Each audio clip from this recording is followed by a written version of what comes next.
What's going on, everyone, and welcome back to the Ghouls Gaming and Tech channel.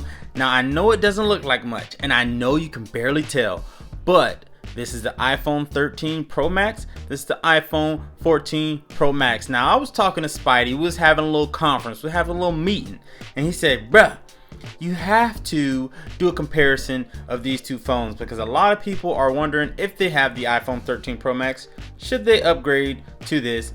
And also people are wondering if they have a different phone, should they upgrade to the iPhone 14 Pro Max or just get the iPhone 13 Pro Max? Is there much of a difference, if any? So instead of making a 20-minute video talking a whole bunch of stuff just to answer one question at the end, I'm gonna give you guys the abbreviated version. Before we get into that, make sure if you're new to the channel, hit that subscribe button. It's definitely appreciated. And if you're new or returning, make sure to hit that like button. We're gonna do a breakdown and a quick, and when I say quick, I mean quick comparison of both of these devices. So remember, iPhone 13 Pro Max is on the left, iPhone 14 Pro Max is on the right. I don't know if you can tell from the video, but this is the deep purple color. Maybe I'll move it a little bit, you can see. See, boom, deep purple. All right, so let's do a quick comparison. Price on both of these, $1,099. The screen size on both of these, 6.7 inches diagonally. The refresh rate, all right, for the iPhone 13 Pro Max, you're gonna get between 10 and 120 Hertz. And for the 14 Pro Max, you're gonna get between 1 and 120 Hertz. So it can break that refresh rate down a lot more on the 14. All right, as far as the CPU or the chipset, for the 13 Pro Max, you have the A15 Bionic. The 14 Pro Max, you have the A16 Bionic. Are you actually going to notice the difference? Probably not. It is supposedly faster, but will you really know the difference in real world? You might not. They both have 6 gigs of RAM. The storage on both devices are the same, 128, 256, 512. Those are all gigabytes, and they both offer the 1 terabyte version. All right, now this is where you start to see a little bit of a difference. All right, the main camera for the 13 Pro Max, which are these 3 main cameras, you have 12 megapixel wide, ultra wide, and telephoto. Now, Apple made the big jump. For the 14 Pro Max, you have, for the main cameras, a 48 megapixel wide, 12 megapixel ultra wide, and 12 megapixel telephoto. So you get a big jump as far as the megapixels. That is one reason to upgrade. I would say that's a good one. So keep tally. We at 1 right now, okay? The front camera. With the 13, you have a 12 megapixel front selfie camera, and you have the notch. For the 14 Pro Max, you have the 12 megapixel front camera with autofocus, and also has that dynamic island on the top. So there's a big difference right there. So if this notch really bothered you, then that is one reason to upgrade, because this dynamic island is not just a piece of hardware that's sitting there, it's hardware and software all in one. All right, now as far as the battery, both of the batteries are the same. You have 4,323 milliamps on both devices. Apple did say on this device the bezels are supposed to be slimmer than this one. I've been doing a lot of up close comparison of these two phones right here. Are the bezels actually smaller? All right, so if you look up close, you can see the bezel is actually smaller on the 14 Pro Max. So is it a big difference? No, but then again, yes, you can definitely tell the difference. So if you want more screen real estate, you want to go with the 14 Pro Max. We're at 2 right now. Well, actually we're at 3. We got the 48 megapixel camera, main camera for the 14 Pro Max. We have the dynamic island instead of the notch for the 14 Pro Max, and the bezels are smaller. Those are 3 major things that you're actually going to notice. I want you guys to know the real difference between both of these devices. Okay. Now, as far as the features, that's what's really going to pull these two phones apart. As far as the 13 Pro Max, you got 28 hours of video playback. This one has 29 hours of video playback. Are you ever going to reach those numbers?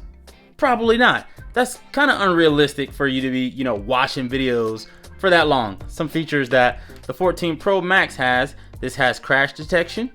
It has an always on display, so I know you guys have noticed. So if I click the power button to turn both of these off, or at least the screen, you still have an always on display on the 14 Pro Max.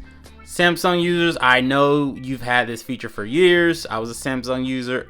You know, I go back and forth every other year. This is a big deal.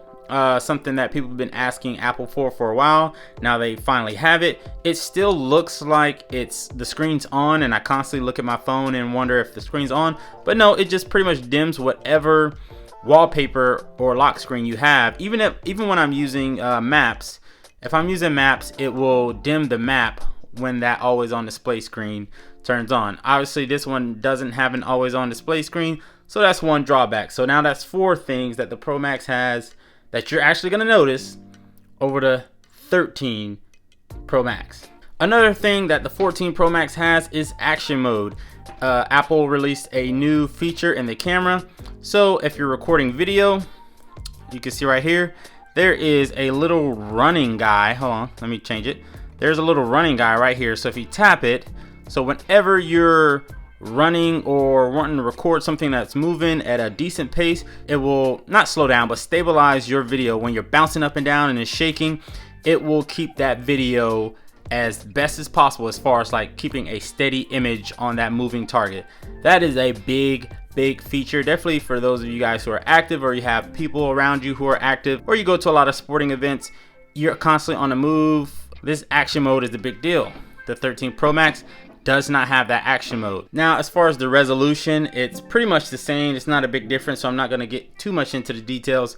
But the brightness on the phones, so this is where you see another difference. The brightness on the 13 Pro Max, you have 1K max brightness, 1.2K peak brightness as far as the nits in the phone. As far as or in the display. As far as the 14 Pro Max, you have 1K max brightness, 1.6K peak brightness, and then you have 2K as far as the nits outdoor brightness. So long story short, is the 14 Pro Max worth upgrading? I'll answer this in 2 parts. If you have the 13 Pro Max, my answer to that is yes. If you have the money to spend and you appreciate these new features, there's a lot that goes into this dynamic island. If you're listening to music and it's playing, it will just go into the dynamic island up here. I'm gonna play some music really quick with the copyright. Oh, you try to get me, you try to play me. Anyway, so you see with the dynamic island, it puts the music up there. It has a little cutout for the actual album art, and then you have the music like waves right there. And then if you put like a timer on, because I see everybody using this example, so you start a timer, swipe out of that. Now you have both of these things up here in your dynamic island. You can't do that with this notch right here. It's not bad. I really liked this phone when I had it. I guess I still have it. But these features for the dynamic island, I know with future updates, Apple and other third-party companies, they're going to get very creative with what this dynamic island can do. As far as the shape of the phone, it's pretty much the same. As far as the functionality of it, it's pretty much the same. So if you don't really care too much for the features, you don't need the newest, latest, greatest, you really don't need to upgrade to this. It's the same price, essentially the same phone. There's, you know, minor tweaks, but where you're going to see that big difference is the features that it offers as far as the actual phone itself. If you have a different phone, like you have a 12 or anything under that, or even an 11 Pro or 13 Pro, should you upgrade to this? I would say yes. If you're a Samsung user and you have like the Galaxy S22 Ultra, or you have the Z Fold, should you upgrade to this? No. This is great and all. It's good for the Apple consumers. Those of us who are in the Apple community who want it more, it's great for us. But on Samsung's side, they've been doing stuff like this for who knows how long now, for years. So if you're on the other side and you have one of those, you know, top tier phones from Samsung, as far as upgrading to this, no, don't waste your money. But like I said, I'm gonna keep this video short and sweet. Thank you guys for tuning in. If this video was helpful in any way, make sure to hit that like button and subscribe button if you're new to the channel. I'll see you guys in the next one. Peace. Spidey, let's get it.